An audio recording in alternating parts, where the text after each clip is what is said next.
mbokki Sénégal man Ahmadou Diop seen fidèle chroniqueur hebdomadaire ak seen serviteur moo leen di nuyu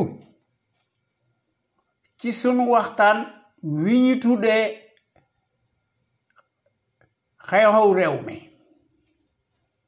fas yéene leen ko defal bu soobee yàlla bu ma fi yàlla bàyyee bu leen fi yàlla bàyyee talaata bu nekk inshallah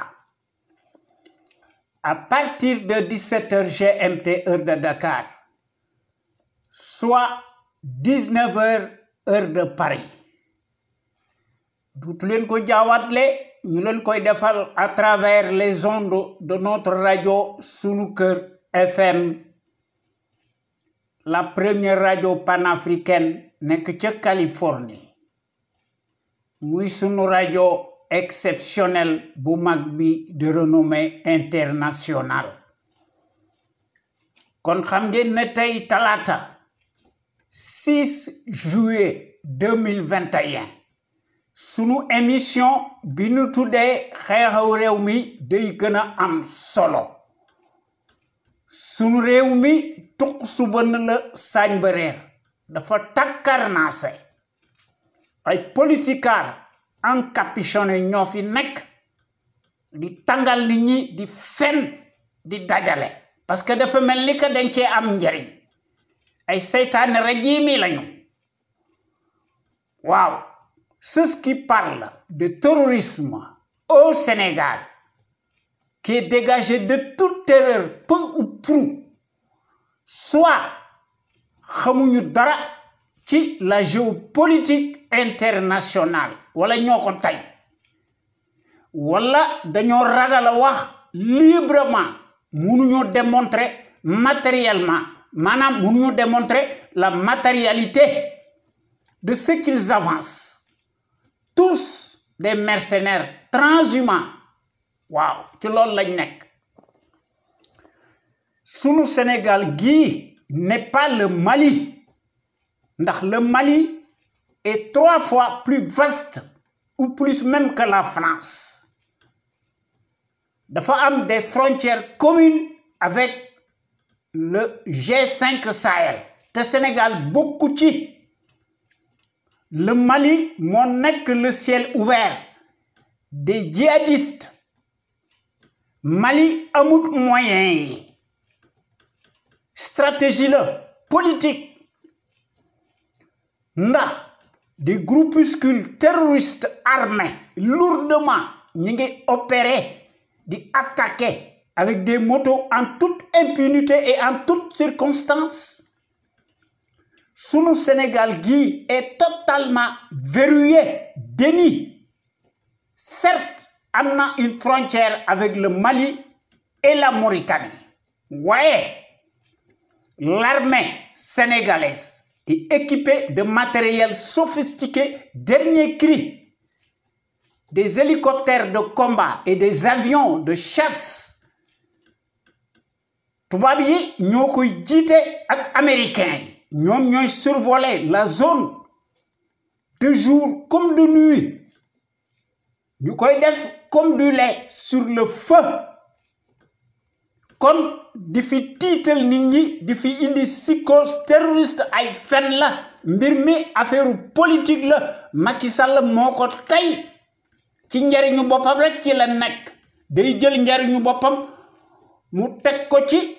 njariñu ñi ko yilif ndax day gis ne benn la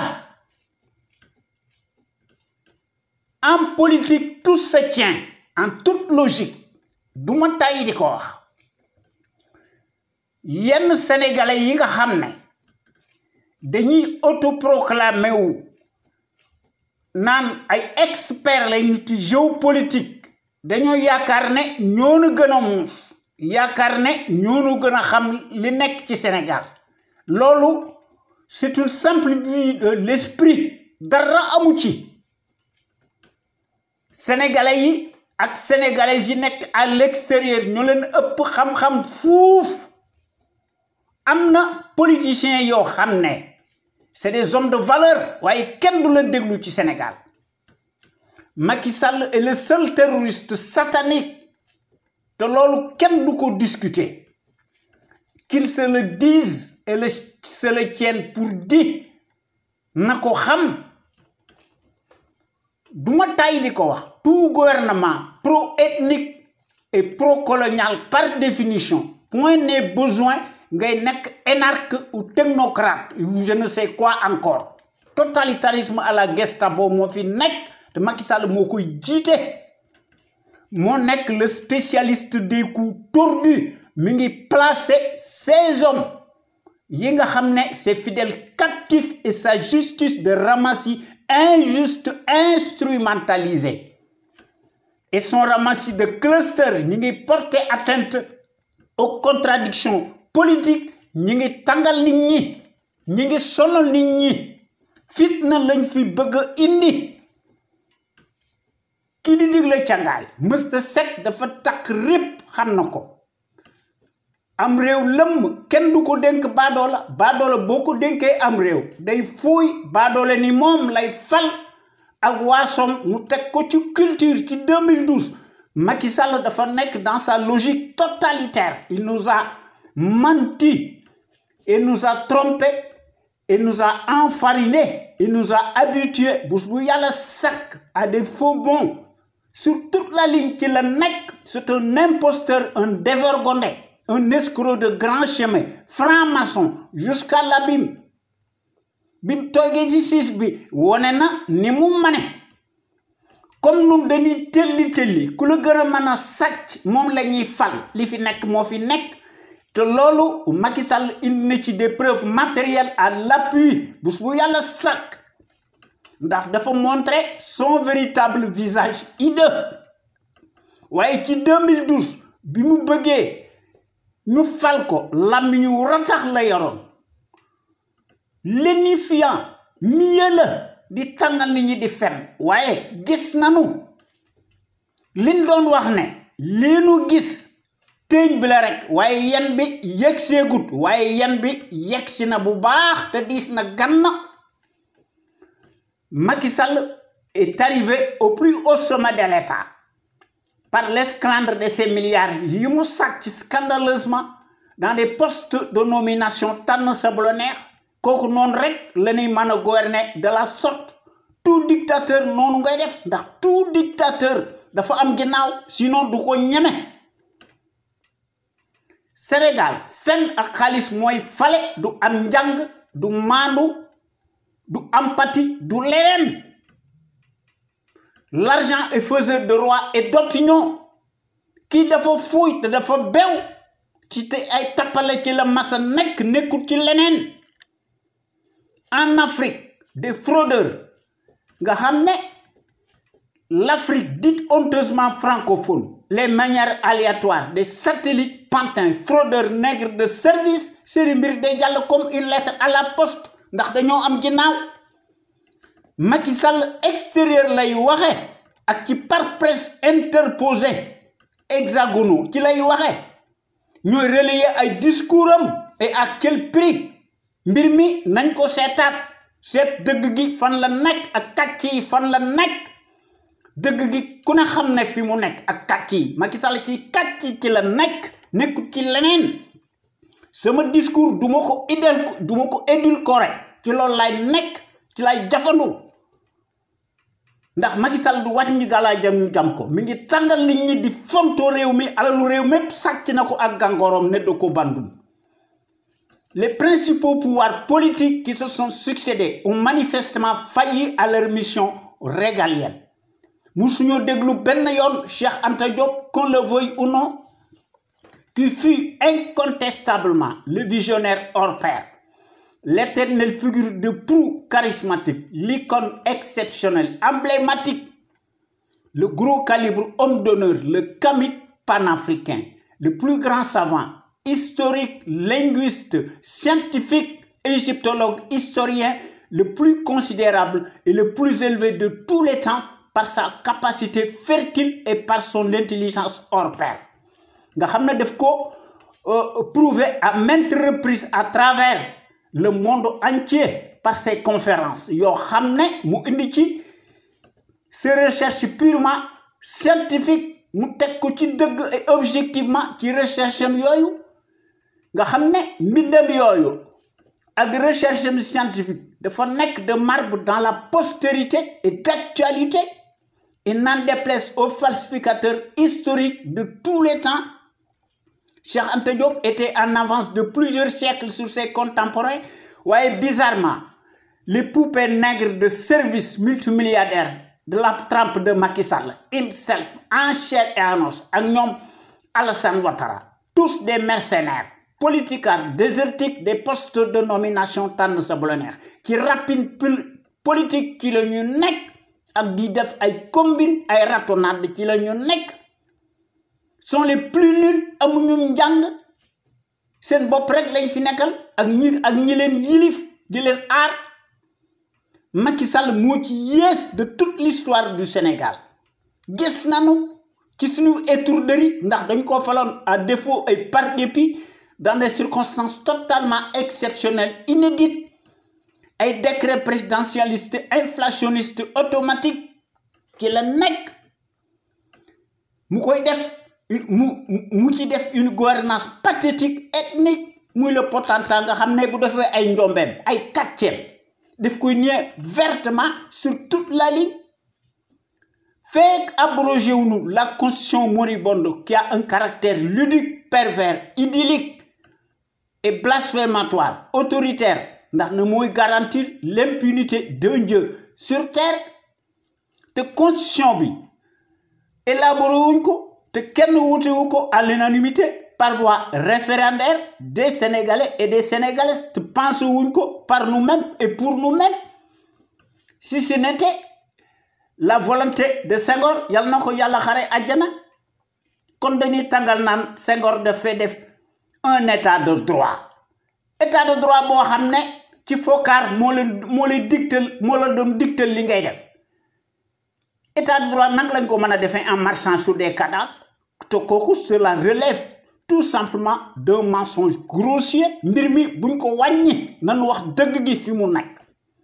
cette prétendue constitution moribonde muy autorisée par devers le statut d'immunité qui est source d'impunité par définition dans les faits qui parlent de même à défaut buñ ko dindiwut sànniwuñ ko le mal chronique ira nécessairement en pis en crescendo waaye sunu Sénégal gi ñu naan la République du Sénégal et non sénégalaise il y a nuance du ma tàyyi di ko wax puisque l'étrange constitution moribonde est écrite exclusivement en français soo déggut nasaraan doo nekk président de la République te wolof nekk fi nga xam ne c'est la langue consensuelle la plus parlée au Sénégal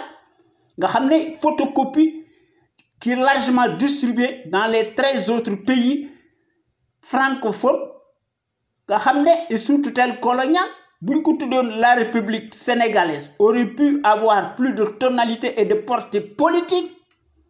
République française la ñuy wax république démocratique algérienne la ñuy wax ak dëkk yi nga xam ne dañoo am fayda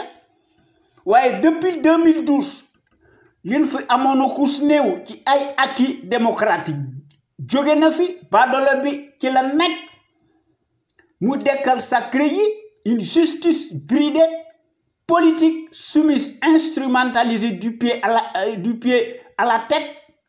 nga xam ne dañoo nekk aux ordres du tonitruand muy Macky Sall. Évidemment, en Afrique, les médiocres de service de référence font l'histoire à la place des bons minoritaires. Depuis 2012, des procès présumés judiciaires interminables, cataclysmiques, surréalistes à sens unique, qui dit le vagabond, qui def des surenchères, le pantouflard qui agit par devers envers et contre nous tous, mon nek ci ginaaw ndax mbir mi dafa am des soubassements politiques maanaam les suffocants procès politiques beral loxo làq ndax Macky bëggut contradiction waaye pendant ce temps ces coupables takk rib ñi ngi circuler librement en toute impunité et en toute circonstance muy Aliou Sall Mbaye Niang Cheikh Omar Anne pour ne citer que cela.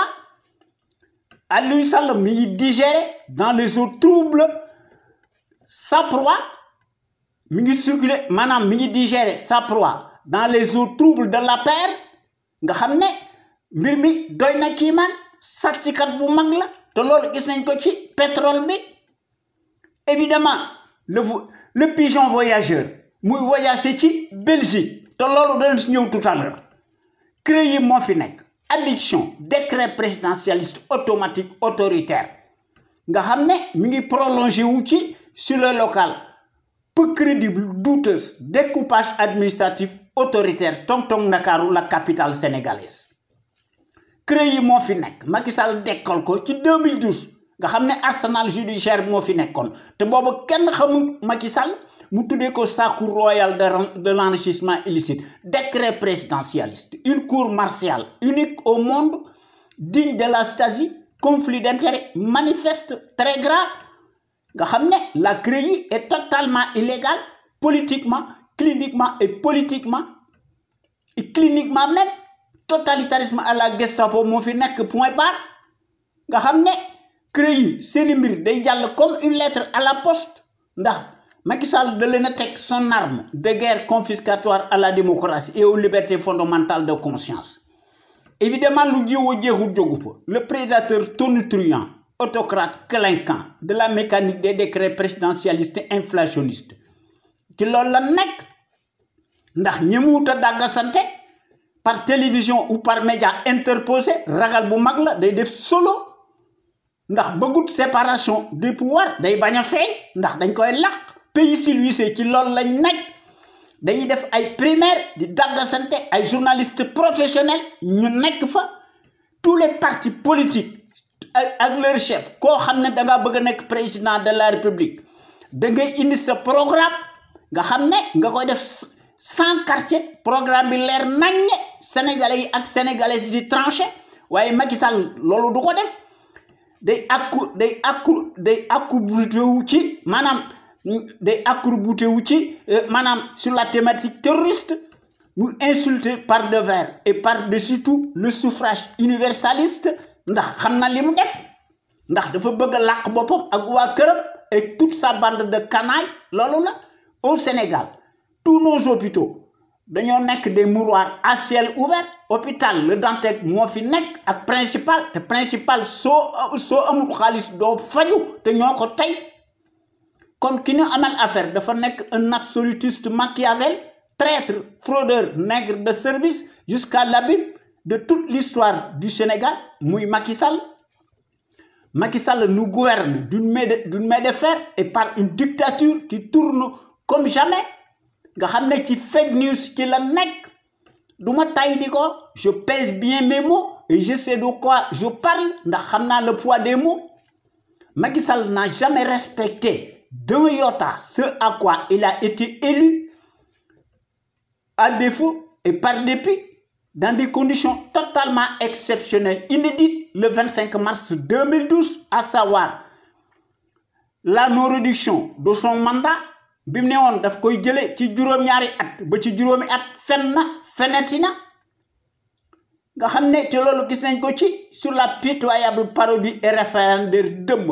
nga xam ne da doon wax ne mandaam bokk ci kooku mooy affaire u dëmm kooku mooy le multimilliardaire des postes de nomination multirécidiviste nga xam ne moo ëpp xaalis fuuf président de la République des pays développés ndax pays développés yi et non riches ñoom soo deful li nga xam ne moo taxal ñu fal la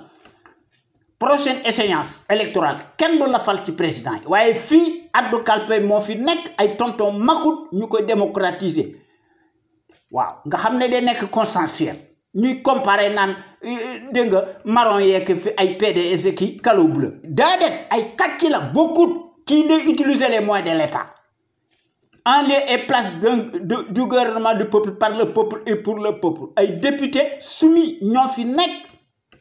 Il y a lieu de parler d'un capharnaüm ou d'un amas de cafards et de vers de terre tribaliste baveux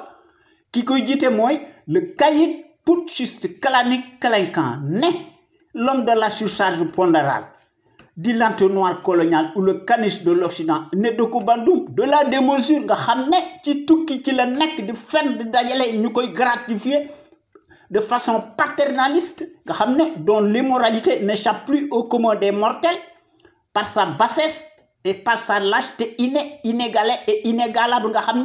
indi ces lois décriées, iniques, te dañ ko appliquer. Presto illico, la même loi, mu éterniser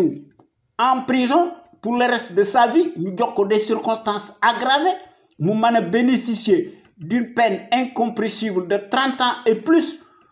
pour multicrimes financiers, économiques et perte de ses droits civiques supposés. Kooku mooy Macky Sall qui emprisonne Mbilim Lacc par sa lâcheté, muy utiliser la force publique di élaguer ak di cisailler un par un tous ses adversaires qui lui font de l'homme. Te buñ ko defoon noonu du fi nekk ndax Abdoulaye Wade avait toute la latitude mu réduire ko au silence mu noppi defu ko. Kon Abdoulaye Wade luñ ko mën a waxal c'est un démocrate, à la différence du taciturne, le mercenaire, la marionnette ou le caniche de l'Occident. Macky Sall dañ ko war a traquer, ñu traîner ko dans la boue, ñu amener ko à Rebeuss, menottes au poignet, sa place mësta nekk au palais. Waaye comme d'habitude yéen waa Sénégal ak sénégalais ak sénégalaises yi nekk ca biir réew ma ak sénégalais ak sénégalaises yi nekk ci bitim réew ñu leen di tuddee les sénégalais de l'extérieur maa ngi leen di nuyooti te di leen sant te di leen gërëm te di leen sargal ci déglu bi ngeen ñuy déglu. Gàcce ngalama yéen waa Sénégal amu leen morom. Ñoo ngi remercier aussi les meilleurs sentinelles ci Sénégal nga xam ne bu ñuy def suñu waxtaan ci l'info autrement ñu koy def altine ak alxames à partir de 16h GMT inchallah heure du Sénégal.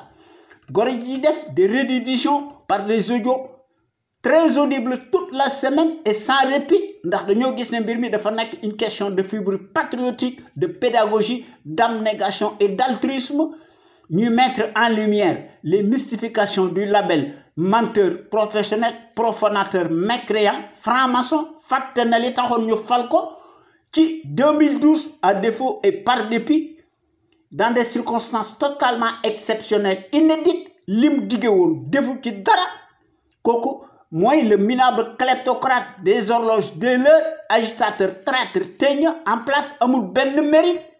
te amul benn scrupule, te amul benn lueur d'humilité, peu ou prou, te amul benn moralité, xam na ko dans son fort intérieur qui est en totale putréfaction et en lambeaux.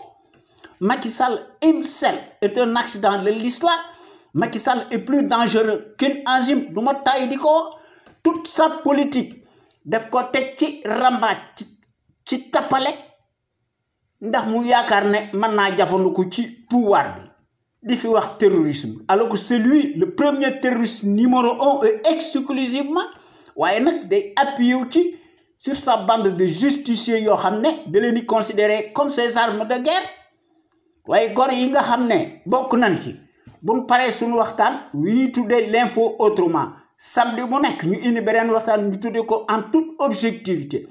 Loolu doyut gor yi di tollanti ñu indi fi beneen waxtaan ñu tuddee ko la voix des jeunes maanaam baatu ndaw ñi ak yoonu ndaw ñi gor yi di ci def seeni réflexion remarquable ñu koy tabal ci boppu sénégalais yi ak sénégalaises yi à travers les ondes de notre radio Sunu Kër FM, la première radio panafricaine nekk ca Californie ca Los Angeles muy sunu radio exceptionnelle bu mag bi de renommée internationale. Ñun ñi nga xam ne ñoo nekk ci conscience patriotique xam sa réew bëgg sa réew jëriñ sa réew sunu existence li ko waral lenn la saay-saay bii nga xam ne ak sa bande de canailles douay nga xam ne ñi fi nekk di tàngal nit ñi nga xam ne ñi ngi constituer une écharde à la démocratie. Sunu réew mi nañ ko tabax loolu moo tax a jóg il faut que ñu tabaxaat sunu réew mi état régalien am fi de droit, séparation des pouvoirs am fi, justice impartiale am fi et non soumise. Soo gisee loo xam ne jaaduwul nga wax ko te doo am benn épée de Damoclès boo xam ne mooy peser sur ta tête. Li nu bëgg mooy un véritable contre-pouvoir. La nu bëgg suñu réew mi yilif boppam ci lépp lu mu def ko ci coobaray boppam. Waaye l'envoyé spécial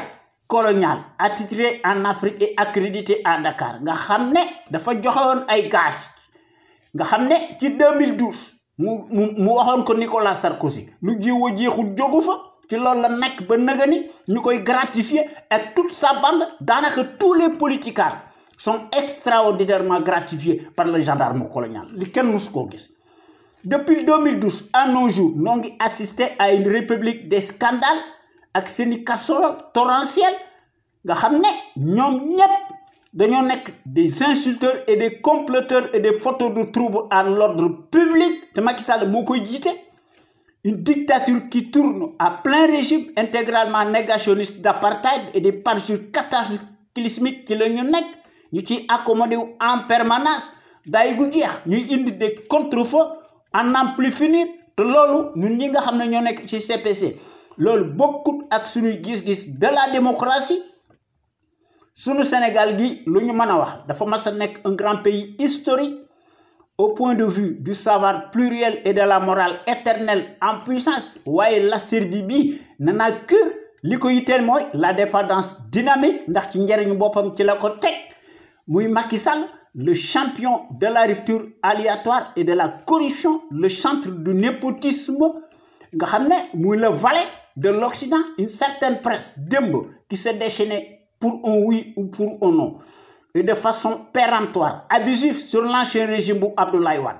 qui en avait naturellement pour son grade, était traité de tous les anathèmes du monde et de tous les péchés. Voyez, curieusement, nous ñëpp dañoo noppi ndax dañoo fonki la même affluence répugnante, nauséabonde. Dañoo changé curieusement seeni po, waaye dañuy garder seeni nature, dañuy crypter les discours du farandole, du changeant, du variant, nga xam ne Macky Sall buy gën a ger de plus en plus les consciences abîmées.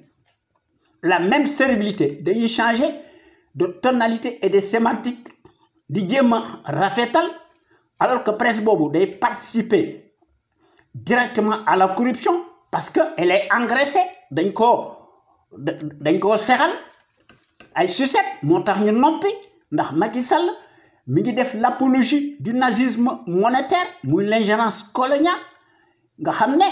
amul patriotisme te amul fiscalisme encore moins de panafricanisme civisme kenn waxatu ko évidemment naturellement koo xam ne yaa ngi déclarer la monnaie coloniale nga ne elle est bonne à garder xam nga ne kooku mu nekkul njiit Macky Sall moo nekk l'antithèse du panafricanisme waaw waaye ñun ñi nga xam ne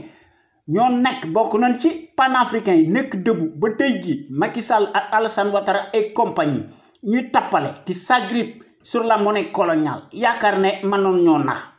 ñu naan franc CFA bi dinañ ko fi jëlee waaye l'éco bi dana ñëw te l'éco bi nee nañu dana ñëw 2027 du changer dara li fi nekk moo fi nekk lu jiwoo jeexul jógu fa ak qui profite le crime ndax mbir mi bonnet blanc la ak blanc bonnet waaye ñun ñi nga xam ne ñoo nekk ci conscience patriotique xam sa réew bëgg sa réew jariñ sa réew noo ngi diingat di lank kandaare la gestion népotique et gabégique du Sénégal par un parti politique une coalition de partis ou une famille te noo ngi diingat ci digg penc mi ci sunu digg penc mi l'accaparement des ressources du Sénégal à travers notre radio sunuker.com par une seule famille paresseuse ak piccatique ak son clan Macky Sall tànn leen ñoom ñépp di leen beral loxo exclusivement ndax mbir mi corporatisme indignement éthique ethnique sans éthique ni équité mu takk leen dombay tànk yu gën a kawe dans toutes les structures de l'État vassalisées jusqu'à la lie comme si les compétences et les expériences des CV de Ramassi se mesurent scandaleusement et exclusivement à l'aune des mêmes patronymes visiblement bien sonnants kooku mooy la conviction surréaliste surannée du négationniste Macky Sall en chair et en os qui foule du pied les affaires de la cité mu le traître en chair et en os qui le prouve matériellement sur le terrain du crime ndax amut gis-gis ndax gis-gisam bu gàtt def ko teg ci ay tappale ndax ci gis-gisam bu gàtt les postes octroyés se conçoivent exclusivement à l'aune du bazar et à la consanguinité ethnique et à la proximité de l'idolâtrie représentée par le binôme des mystifications indignement idiocratique te Mariam Faye xam na ci dara ak ay mbokkam Macky Sall a nommé plus qu'un village entier yoo xam ne dañuy porter les mêmes patronymes particuliers visiblement bien sonnant ñu ne tàngal nit ñi yaakaar ne loolu dana nekk un sujet tabou non loolu mënta nekk tey te mënta nekk ndax lu waxul defu lu def waxu lu ay di njàmbat kon yéen waa Sénégal ak sénégalais yi ak sénégalais ñoo leen di fraterniser ci conscience patriotique xam sa réew bëgg sa réew jariñ sa réew ñun sunu Sénégal gii lañu bëgg a liggéeyal sénégalais yi ak sénégalais yi ñoo ciy jariñu li ñu bëgg mooy bu ñu bëggee mën nañ koo def dans le sens des progrès exponentiels pays am fayda ci la ñu nekk moo tax ñu nekk ci kanam ñu nag diversion moo fi nekk nga xam ne loolu moo tax réew mi tardé ñii buñ dee liggéey ñii di suul ay tappale moo fi nekk nga xam ne toutes les ressources humaines mi ngi fi li fi manqué mooy booloo am mbooloo moo fi manqué bu nu fexee ba nga xam ne ñi bëgg suñu réew mi moo ëpp fuuf ñu koy wor yaakaar nañ ne suñu Sénégal gi dana jëm ci kanam waaye réew moo xam ne une minorité de chiffonniers cartélisés dañoo am ascendance nga xam ne beaucoup plus structuré que l'ensemble des Sénégalais candides escroqués li fi nekk kay moo fi nekk loolu rek la du leneen waaye nag suñu dëkk bi wax fi dëgg day indi musiba li nga xam ne daal moom la ñu bëgg suñu Sénégal gi daal il faut que mu topp ci tànk yi nga xam ne ci les pays émergents yi nekkee ndax ñëpp xam nañ ne su fi notre rajo suñu ko nekkutoon àdduna tukki nga xam ne suñu réew ma toute critique képp koo xam ne dangaa yor sa micro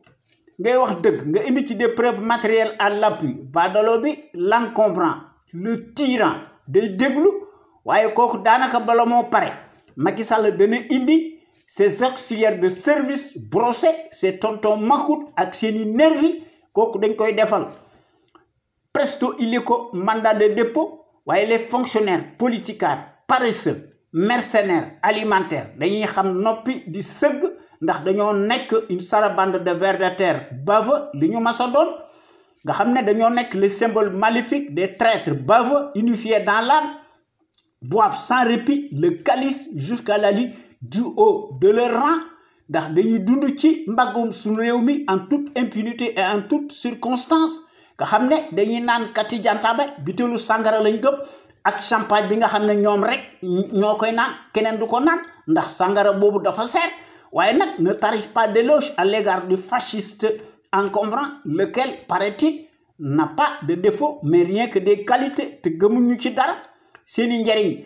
mal placé rek la ñuy sàmm ndax badalo bi day jël ses propres intérêts mu teg ko à ceux de ses parrains tapis dans l'ombre ndax stratégie géopolitique moo fi nekk golo di bay babu di dunde te ñoom dañ koy def maanaam ñoom dañ koy def te seen wax du ci bari ñun nag résignation ak fatalisme dynamique ci la ñu nekk bu jeexalee nañ ko bàyyi mu jeexal bu jeexalee dem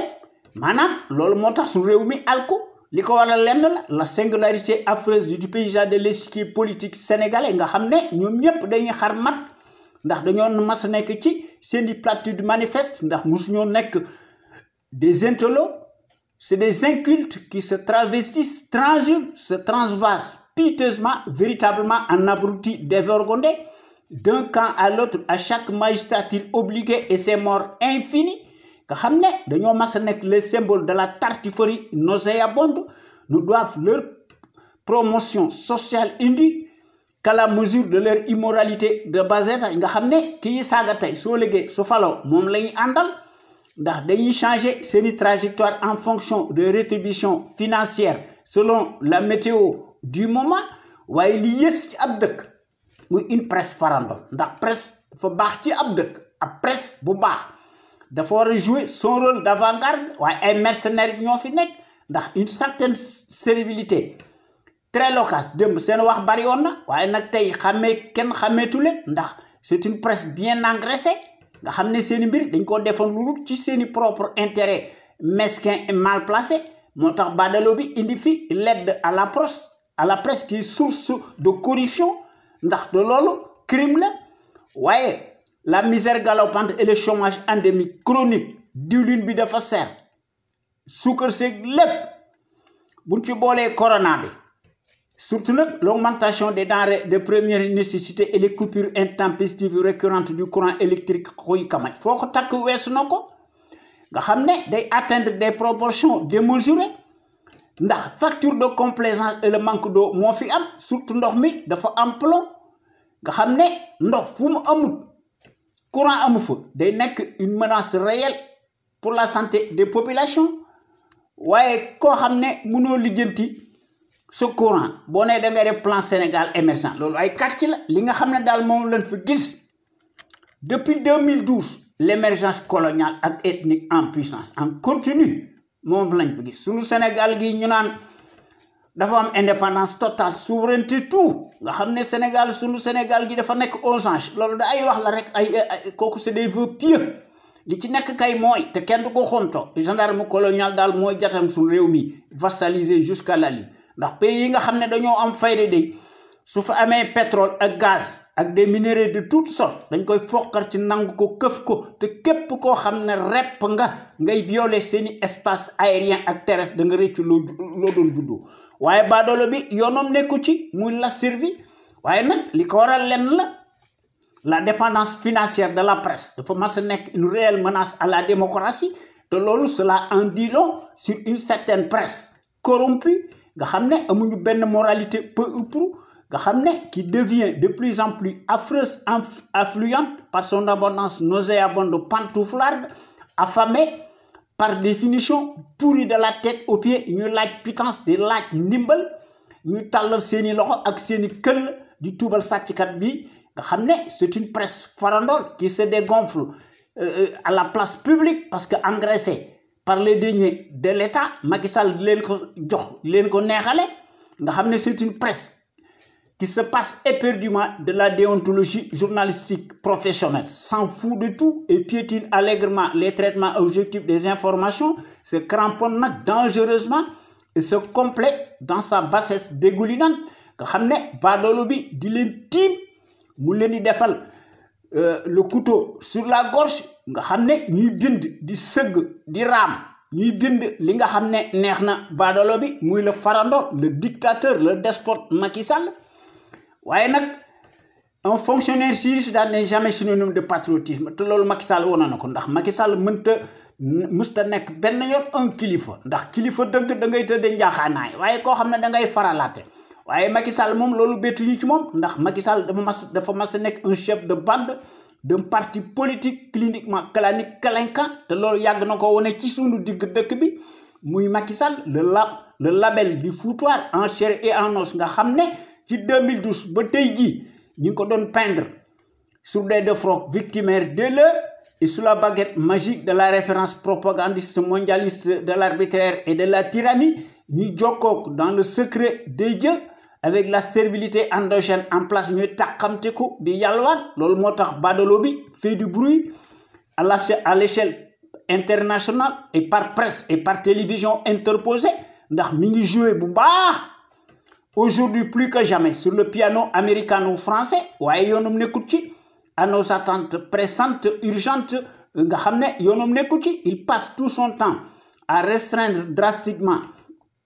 la liberté d'expression waaye day acheter bés bu yàlla sax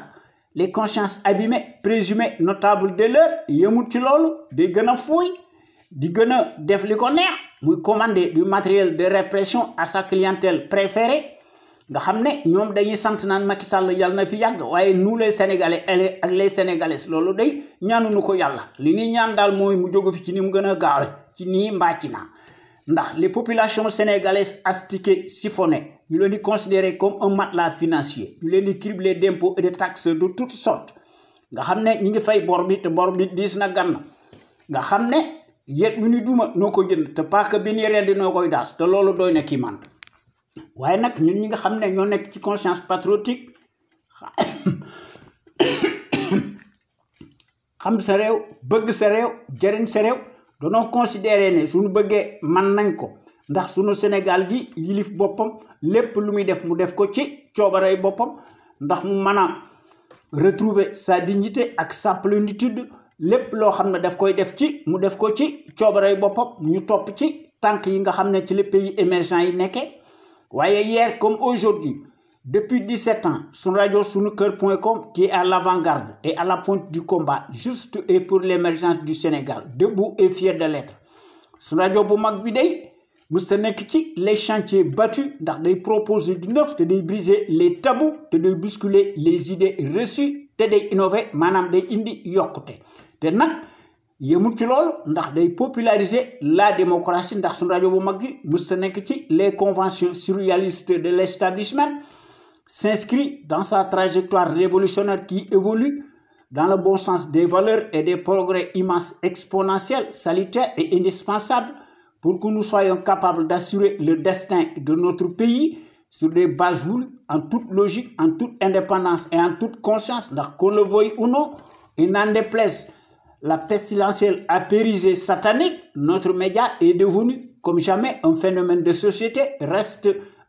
le seul à aborder librement les sujets les plus variés qui sont considérés comme la loi de l'omerta, en particulier la gouvernance bancale politique, que les médias serviles du service public, les mêmes patronymes particuliers, la maison de la presse, RTS, la radio, télévision, Racine Talla, Macky Sall. Te loolu moo am ci APS te loolu moo am ci sur le journal Le Soleil jant bi nga xam ne yaa xam mbay transhumant bu mag la waaye nag day saaga li ci nekk kay mooy jinax bu dee tëkk muus booba ñàgg moo fa jege ndax toute la presse publique ak privée daanaka ñoom ñépp dañuy passé wu au peigne fin, tous arrimés et deviennent de facto des instruments alimentaires politicables soumis aux ordres monopolisés par le pouvoir calamiteux, tortionnaire, usurier, dañuy xam noppi di sëgg ndax amuñu patriotisme te amuñu civisme. Waaye nag Sun Radio bu mag bi mooy mottali seeni ndëngte tant par la qualité des informations qui sont publiées largement à travers notre site sunuker.com que par les analyses pertinentes des sentinelles sénégalaises à travers notre radio Sunuker FM, l'avant-garde du civisme et du patriotisme. Te lolu non koy def en toute humilité ndax lolu dafa nek une exclusivité de notre site sunuker.com ak Sun Radio bu mag bi nek ci Los Angeles. Vous ne trouvez nulle part ailleurs de telles informations capitales utiles, les plus importantes, si diverses et variées, par leur qualité éminemment prouvée, surtout celles qui relèvent incontestablement de la géopolitique, qui contraste parfaitement avec la platitude manifeste de la stérilité en place. Nous fi nek di gëna daganal le bilan de plus en plus chaotique du négationniste ethnique, révisionniste, dont l'immoralité maraudante sans égal, exceptionnelle et substantielle à son taux d'ADN. Évidemment, il n'y a rien d'étonnant de la part d'un professionnel menteur en la matière qui ment plus qu'il ne respire. Sunu Sénégal gi du génn ci lonku bi ak ci pénombre bi et du guépier infernal auquel Badalo bi teg nu ko depuis 9 ans nan ko wàññi. Il faut que nous régler le compte du traître Macky Sall en chair, en os himself et sa bande de fripouilles de canailles alignés. Buñ ko deful luñ ci fekk rek mo na ci fekk ndax sun radio bu mag bi panel d'intellectuels d'hommes et de femmes ñoom ñëpp dañoo mas a nekk de gros calibre doués en matière qui s'expriment librement en toute connaissance de cause et en toute conscience ndax ñooy démontrer, di décrypter, di décortiquer magistralement l'actualité nationale et internationale te gis nañ ko ci seeni capacité intellectuelle parce que gros calibre yu mag lañu ndax ñoom ñëpp dañoo nekk des têtes bien pleines et qui font part de leur expertise sur les produits toxiques chimiques, notamment les faits divers scientifiques, sanitaires, sociaux, religieux, politiques, sans oublier les incivilités patentes dont sont coupables les politicards véreux qui ont manifestement failli à leur mission régalienne. Ndax day gëna ubbi di gëna ubbeeti la boîte de Pandore à certains citoyens sénégalais nga xamné qui se soulagent publiquement et piteusement aux abords des bâtiments. Sun radio bu mag bi lu ñu mëna wax mo nekk notre radio la plus populaire reste comme jamais l'éternelle cheville ouvrière des sentinelles sénégalaises aux vérités implacables, aux bras d'acier inachetables et qui font constamment preuve d'analyse pertinente sans complaisance, ne souffrant d'aucune ambiguïté sur la chose publique au Sénégal. Ndax sunu Sénégal gi soo ubbee l'actualité politique bi tukk suban la sañ ba reer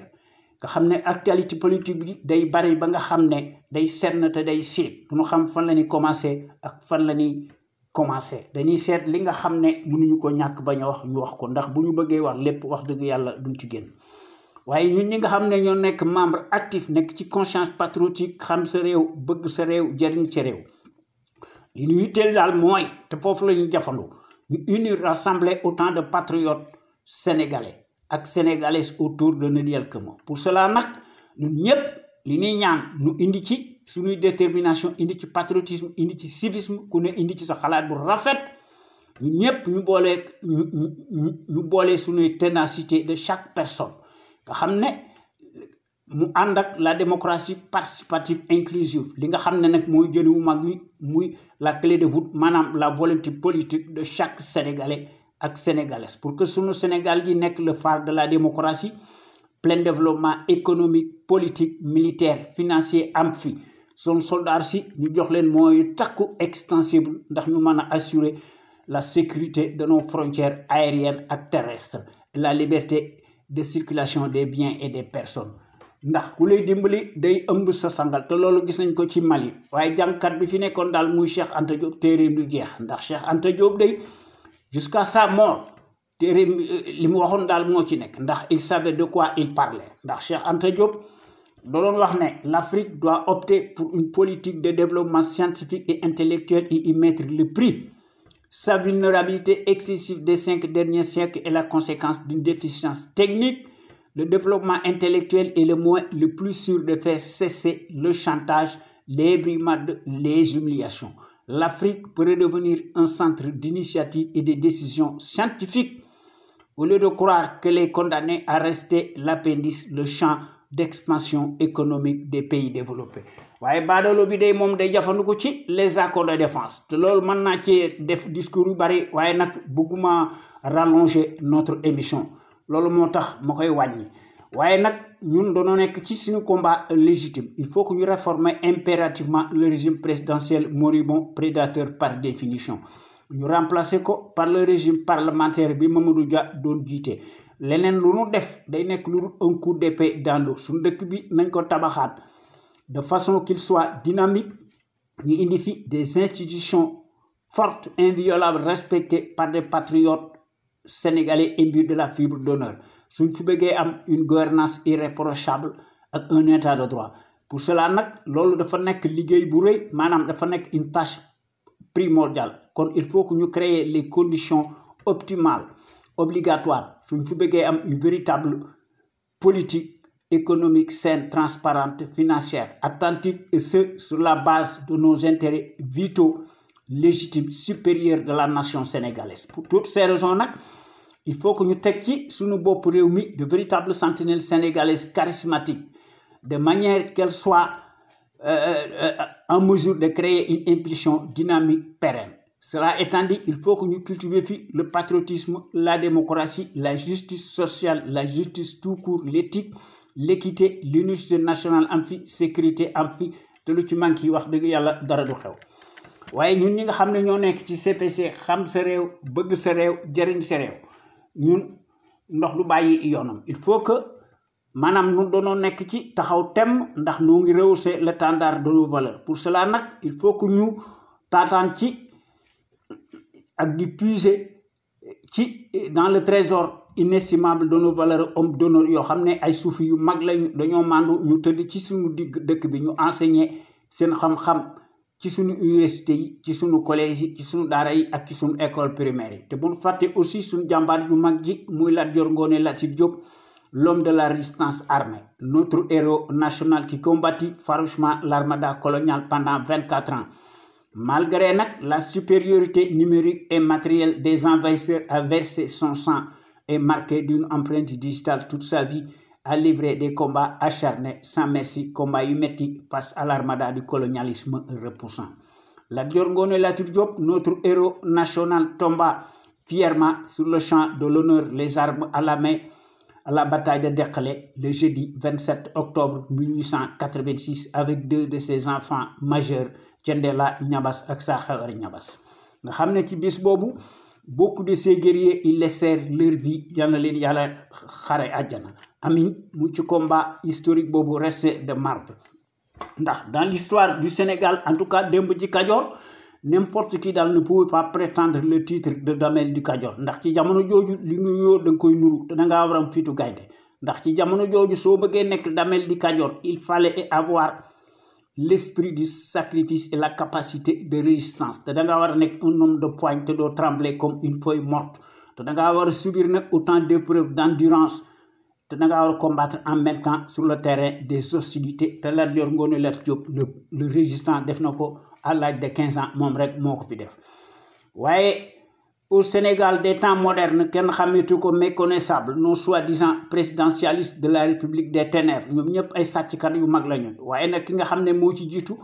muy baadoolo bi nga xam ne dafa fen ba jàll ndax ci Sénégal fen ak xaalis mooy fale leneen du fi fale ñoom ñëpp dañoo nekk des multimilliardaires par des raccourcis politiques et des postes de nomination tànn sa bu la neex se réduisent scandaleusement en roitelets pour n'être que des abrutis poltrons, des clowns de pacotille entre deux gardes-corps, se donnent piteusement la qualité des dirigeants imaginaires. Nga xamné ragal yu mag lañu. Té buñu faté aussi les gros intellectuels de la trempe de Cheikh Anta Diop ak Mamadou Dia que sais-je encore. Il faut que nous cultivions le civisme chez les populations. Le civisme nak mo nek le réflexe décent de tout citoyen et responsable qui a sa place dans la société. Dans le civisme implique le savoir-faire et la civilité. Lorsqu'il s'agit de la chose publique ndax soo amee ay droit da nga waroon ay devoir waaye Macky Sall moom yaakaar na ne ay droit rek la am waaye ñun ñi nga xam ne ñoo nekk ci conscience patriotique xam sa réew bëgg sa réew jëriñ sa réew bokk nañ ci l'avant-garde des consciences yi nga xam ne dañoo bëgg a yee nit ñi exclusivement sur la chose publique ndax ci loolu donc ñu def une vaste campagne de sensibilisation massive de manière que chaque Sénégalais ak Sénégalaise fu mu mën a nekk ci àdduna bi dafa war a armé wu de son bulletin de vote seet ki nga xam ne mooy défendre en toute logique en toute conscience et en toute indépendance ki nga xam ne mooy défendre le socle de la démocratie par son altruisme seet ki nga xam ne mooy défendre l'intérêt général ñu woteel ko su fekkente ne bii ne scrutin am na waaye nag du ma tàyyi di ko wax ñëpp xam nañ ne daal Macky Sall baadoolo bi ay carte moo tax mu falu waaye nag moom fas yéene fay jóge ndax dafa xam li mu def ndax sàcckat bu mag la ndax ci Sénégal fen ak xaalis mooy fale leneen du fi fale ndax Macky Sall corruption la gëm ndax Macky Sall est fondamentalement réfractaire à la démocratie kon il faut que ñu utiliser d'autres paramètres distincts des circuits électoraux nga xam ne ndax changement réel radical am fi matériel en action matérielle am fi li ma du ma taay di ko wax la ligne droite nag est la plus rapide waaye nag suñu réew mi wax fi dëgg day indi musiba ndax il ne sert à rien de courir il faut partir à point ndax Macky Sall day fasciné te génn ci pouvoir bi par le suffrage universaliste ndax daf koy piétiner ndax daf koy reléguer au second plan kon il faut que ñu génn ci suñuy convention ubiesque ñu contraindre ko par la force mu neex ko mu naqari ko ndax mu mën a abdiquer lui-même ndax baadoolo bu mali Macky Sall ak ñoom Alassane Ouattara et tous les dictateurs de Sassou Nguesso les Bongo 1 et 2 ñoom dañuy gis ne l'issue des scrutins de pacotille ñu ngi ko jouer nécessairement dans la cour des voleurs en bande organisée ndax dañoo am ginnaaw ndax dañuy gis ne c'est une simple formalité administrative qui passe comme une lettre à la poste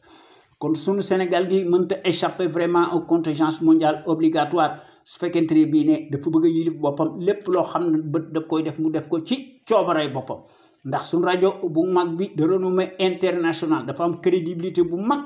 par son patriotisme actif nga xam ne suñu rajo bu mag bi dafa am des qualités exceptionnelles ndax la qualité nag est avant tout un état d'esprit qui vise à l'excellence yokkute am fi ci jëf ak ci jikko woon ko askan wi bu leer naññe te loolu la suñu rajo bi am ak góor yi nga xam ne dañoo nekk de véritables sentinelles sénégalaises qui s'expriment librement en toute indépendance et en toute conscience sur des bases voulues et qui compensent par leur esprit alerte la bassesse et la médiocrité de certaines classes politicardes, plutocrates, multimilliardaires, des raccourcis politiques, ndax sentinelles sénégalaises qui s'expriment librement à travers les ondes de notre radio sunuker.com ñoom ñëpp dañoo am une logique crédible, patriotique, nationaliste bien placée qu'elle distille peu à peu dans les consciences sénégalaises pour que sunu Sénégal ki topp ci sur la trajectoire des grandes nations émergentes nga xam ne ku leen toog ñu diggaale ko yow ba mu saf-saf ndax quant à elle historiquement et présentement sunu rajo bu mag bi est par définition la référence exemplaire et à la différence d'une certaine caste stable de référence s'accommode mécaniquement et hystériquement par la désinformation et la manipulation. N'agit qu'au doigt et à l'œil du régime capitulaire, négationniste et de son chef valet, menteur professionnel, profanateur, mécréant, franc-maçon, nègre de service en place, Mouy Macky Sall. Ndax sun radio bu mag bi, fidèle à elle-même dans sa ligne éditoriale qu'on lui connaît bu ndeyoor dëgg, reste comme jamais le rempart de la démocratie réelle qui porte par excellence la marque du support médiatique sénégalais,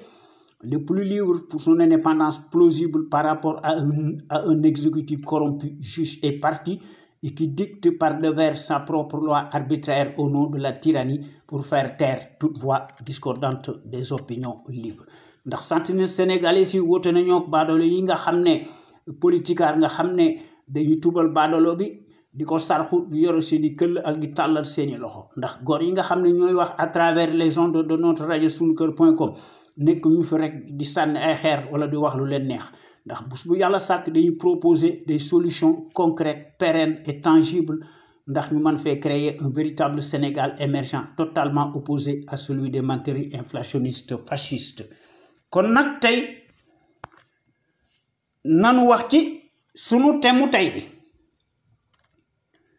maanaam sax daanaka mas nañ koo wax xanaa kay dañ koy gën a yokk ndax la répétition est pédagogique. Kon nanu wax ci Macky Sall la mécanique tàlliñare aux ordres des entreprises pétrolières et gazières, des francs-maçons et des groupes de pression LGBT nan ci wax waaye ñii nga xam ne muy les politicards, du moins certains politicards mercenaires encapuchonnés di tàngal nit ñi di wax ci tombe de nos guides religieux dañ ko bëgg a déterrer ñu ne terroriste ñoo ko bëgg a déterrer loolu ay kàcc yu mag la amuñu xam-xam te amuñu la moindre parcelle de géopolitique xamuñu ko dañuy fen ndax ñoom li ñuy def mooy dafa yomb ay supputation la ñuy def des non-dits des déclarations hystériques te mënuñ ci indi benn preuve kenn du la ci indil benn preuve ndax su fekkee ne Sénégal dafa am des forces occultes nañ ko wone dëkk bii leer waaye duñ ko wone dañ naan la gis nañ ko waaye kenn gisu ko kenn xàmmewul loolu mooy waxi lan loolu mooy rambaaj ay mercenaires lañu maa ko wax. Kon li nga xam ne moo fi nekk maanaam ci le 22 juin 2019 dama titré woon en toute connaissance de cause ne Macky Sall le Juan Guaido local ou la courroie de transmission de la corruption à Bruxelles muy def ses simagrées maa ko bindoon maanaam mu def ko ci la capitale de la Belgique qui nous rappelle tristement bien de mauvais souvenirs amers concernant les milliers de Congolais assassinés lors de la colonisation par le travail forcé ont été froidement massacrés sur l'autel du mépris et de la rengaine, et ce, par la soldatesque du roi Léopold II, ce qui constitue incontestablement un crime imprescriptible contre l'humanité, pour avoir aussi propagé à grande échelle africaine la poliomyélite te yemuñu ci loolu ndax pour rappel pour ceux qui ne le savent pas historiquement le choix de la Belgique qui abrite le Parlement européen a été créé de toutes pièces par les dirigeants européens de l'époque pour assurer son existence durable et sa survie n'a pas d'usine sur son sol, ne construit rien, vit aux dépens des autres pays européens qui l'entourent. De loolu, la crise sanitaire mondiale oblige maanaam la délocalisation des géants américains Moderna, Pfizer, BioNTech, maanaam et allemands sont autorisés à reproduire les vaccins contre la pandémie en Belgique. Loolu moo koy prouver ndax la Belgique a été créée pour éviter une déstabilisation politique européenne. Il n'y a rien d'autre. Et les visas biométriques et l'affaire Sénégal, Petrotim Asia de Aliou Sall nañ ci wax parce que li tax ñu koy wax xam nañ ko ndax tout se tient en politique. Omar Wane, un prête-nom qui supposait être cousin d'alliance de Macky Sall à l'époque des faits nga xam ne ñu ne moo créé la SNADEL Sénégal avec Adama Bitogo comme actionnaire selon une certaine presse bien informée aurait cédé la mise en œuvre maanaam les fabrications de visas à une société belge nga xam ne ki koy diriger mooy Louis Michel dénommé Big Loulou, faiseur des présidents africains, ancien commissaire européen en charge du développement et de l'humanitaire, qui est en Belgique, nga xam ne est impliqué dans l'attribution de ce marché juteux à la société belge ZS. Ndax au lendemain de la Banque de Dakar, dite la BMS, bindoon naa ci article, l'Ivoirien Adama Bitogo, qui a été éclaboussé dans un scandale, maanaam dans un marché de déchets en Côte d'Ivoire, suite au scandale des visas biométriques, a reçu comme indemnité indue la somme astronomique de 12 milliards. Kooku mu ngi tabax des préfectures et autres bâtiments administratifs au Sénégal. Loolu moo tax Macky Sall bëgg Belgique.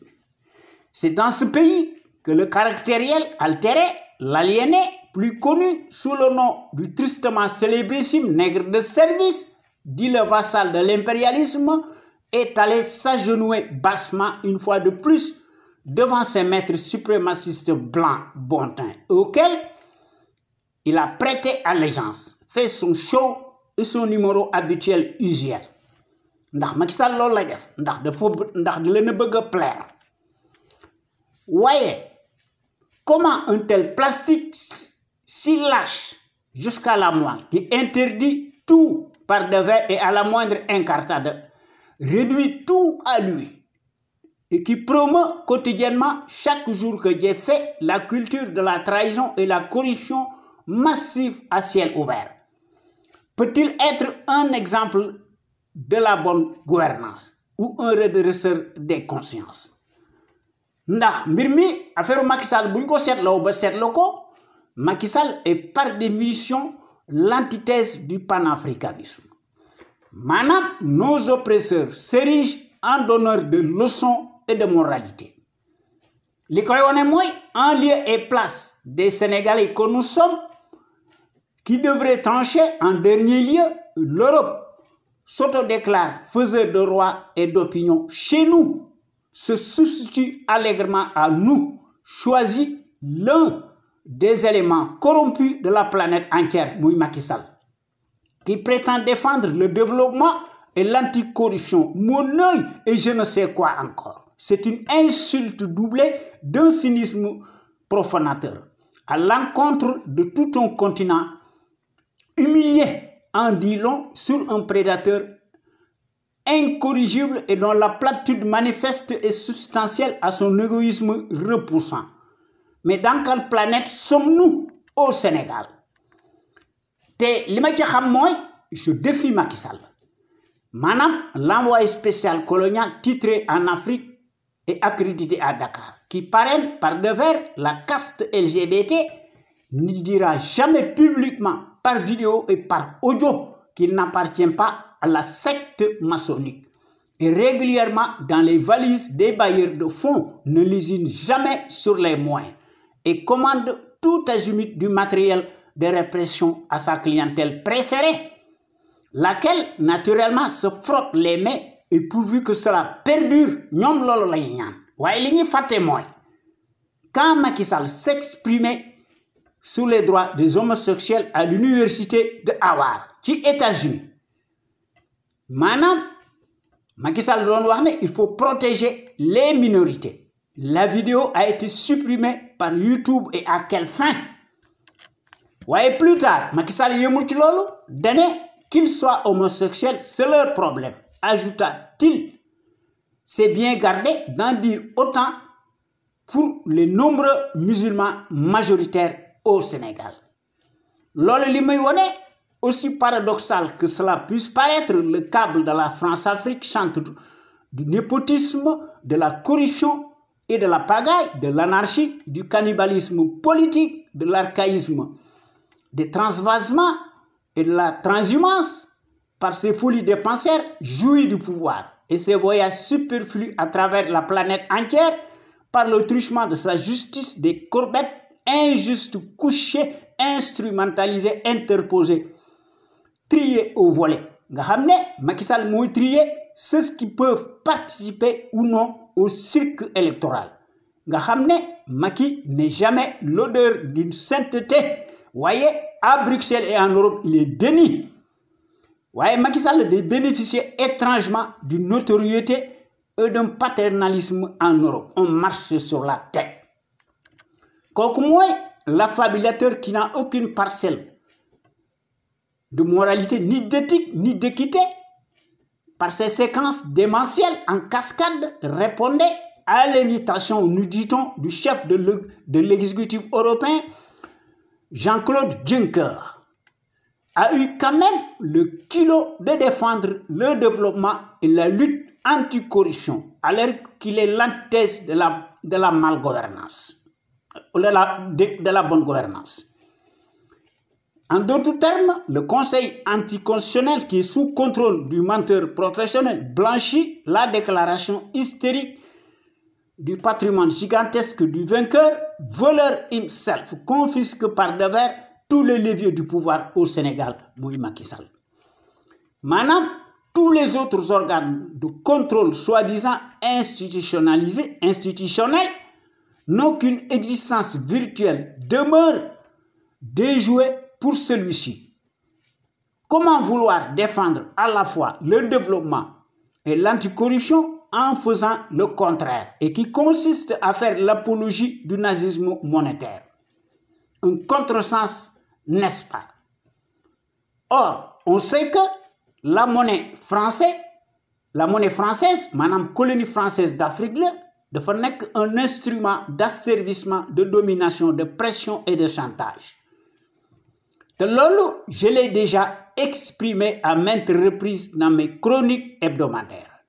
Si demain, on exploitait judicieusement et de façon efficiente les ressources générées par le pétrole et gaz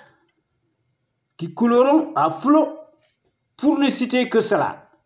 nous pourrions absolument garantir notre souveraineté économique, financière, politique et notre défense nationale sur des bases voulues. Voyez, les prétendus économistes incultes qui sont arrimés à la charte de l'impérialisme avancent des fausses idées, c'est-à-dire des fake news cousues de fil blanc, selon lesquelles une autre monnaie que le franc CFA créerait à coup sûr une instabilité monétaire. De loolu lay wax la. 16 pays africains ont leur propre monnaie, et pour cause. Ou voudrait-on nous faire croire que nous sommes des incapables? Dafa mel ni que loolu la ñu bëgg a wax. Li ma ci xam mooy te bind naa ko ci sama benn téere le Sénégal. On n'aidera jamais l'Afrique criblée de tous les anathèmes du monde et de tous les péchés qu'on a asservis, soumises, humiliées, exploitées, traînées dans la boue, dénigrées, pillées par le travail forcé et la colonisation, et surtout la traite négrière européenne qui a duré au moins 5 siècles. C'est un contresens. Maintenant, le développement de l'Afrique digne viendra d'elle-même, et à elle seule, et qui travaille sérieusement changera la donne. L'indépendance réelle commence par la transformation de ces matières premières en produits finis au Sénégal et en Afrique. Nous en sommes convaincus. Les nations développées et non riches, comme elles le laissent croire, ont bien compris que le développement passe nécessairement par le contrôle de la science. Te bind naa ko ci sama téere bi le Sénégal dama ci bind ne le blanc a compris depuis fort longtemps que pour diviser un peuple, il faut l'assujettir, l'avilir, le transformer radicalement, le faire douter, l'apprivoiser pour le rendre docile et désagréger sa société et corrompre ses élites. Relisez mon ouvrage intitulé Le Sénégal. Madame, les satellites, les valets satellites, autocrates, terroristes, sont tous des francs-maçons par définition, des bénis-oui, selon la loi des impérialistes. Il n'y a pas un seul qui échappe à la règle, écrivais-je, qui est un article. Maintenant, les masques commencent donc à tomber peu à peu et au fur et à mesure que le temps passe. Qui peut nier la politique des Corbett Talignaret au risque d'être hypocrite, ridicule ou naïf, et qui a mis donc le couteau sur la gorge du tyran pour que le projet de la loi liberticide portant modification du code pénal, madame, l'article 279, alinéa 1, soit voté manu militari par l'assemblage des députés alignés et non des députés. Que mijote donc dans le silence, si ce n'est pour justifier par la ruse le report des législatives et de la présidentielle de 2024 et s'accrocher mordicus au pouvoir. Et ce, sous le fallacieux prétexte d'une déstabilisation des institutions de la République par une bande organisée de malfaiteurs en lien avec une entreprise terroriste. Est-ce vraiment un hasard qu'au lendemain de la tempête tropicale de mars dernier qui a failli emporter le despote dans les décombres et dans les poubelles, que le projet de loi portant modification du code pénal a été voté presto illico par la caste servile et tondue? Maintenant, rien absolument ne peut justifier ni de près ni de loin l'urgence d'une telle loi satanique qui est l'article 279 alinéa 1 bidon, dont l'objectif majeur n'a d'autre fin qu'à asseoir et renforcer davantage le pouvoir autoritaire autocratique par la terreur. Maintenant, au-delà de son caractère foutoir, répressif, institutionnalisé, de faire un fourre-tout démoniaque. Maintenant, la loi tant décriée s'inspire du code colonial, se voulait source de pédagogie violente. Maintenant, la mécanique Talignaret, qui a été parrainée et gratifiée de la Légion d'honneur française, et pour quel service rendu, et aux ordres des entreprises pétrolières et gazières, des francs-maçons et des groupes de pression, Macky Sall renvoie l'ascenseur. Maintenant, à chaque situation exceptionnelle et dans le précaré, tout sert de prolongement soft pour sauver par la ruse les intérêts expansionnistes non assumés. Autrement dit, le serpent change sa peau mais garde sa nature. La sémantique change et le vocabulaire aussi, car d'ores et déjà, tout regroupement, madame la tyrannie, madame Macky Sall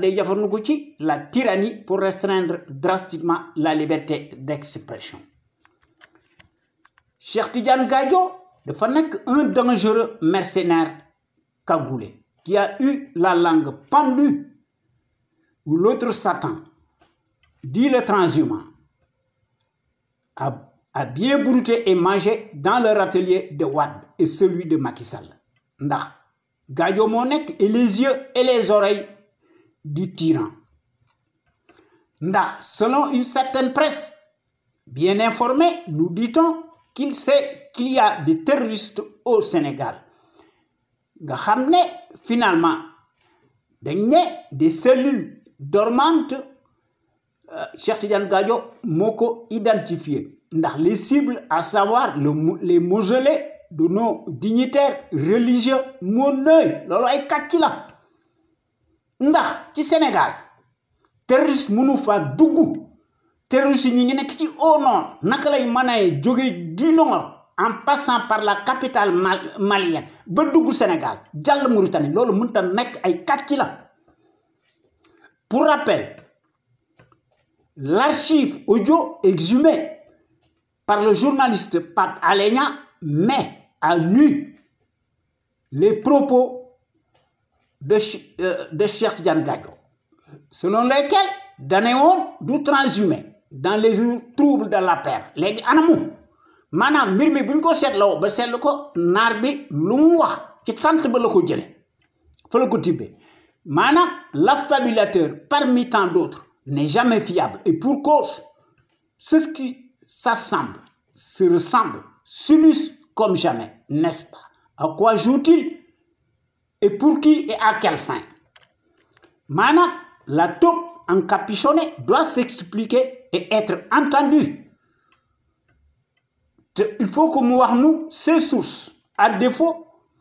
mënu ko fournir, il doit être poursuivi devant les tribunaux et bénéficier de présomption d'impunité et de culpabilité avérée pour diffusion de fausses nouvelles, fake news et de propos irrévérencieux, avec des circonstances aggravées destinées à créer la psychose permanente terroriste. Macky Sall lan lay organiser à nouveau le terroriste né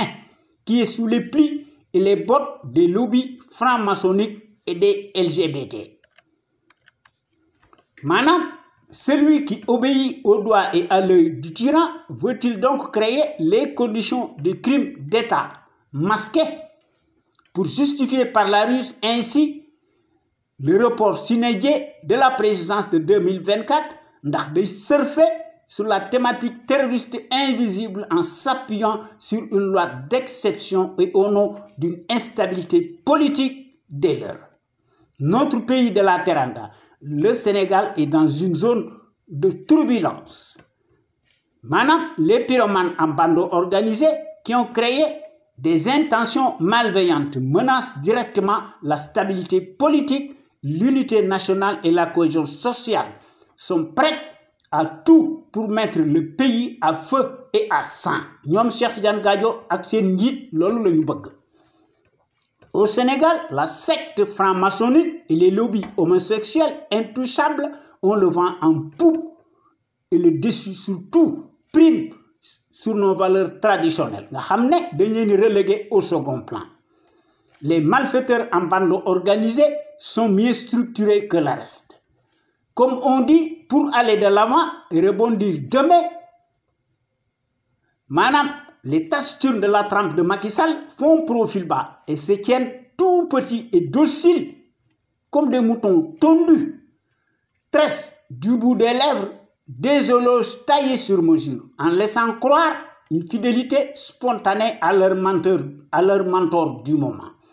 Alors qu'en réalité, ils n'en passent pas un seul mot à ce qu'ils disent. Macky Sall loolu la def maanaam au lieu d'être naïf et sur leur garde, la confiance n'exclut pas le contrôle. Maanaam ces derniers maanaam seeni mentors aveuglés et comblés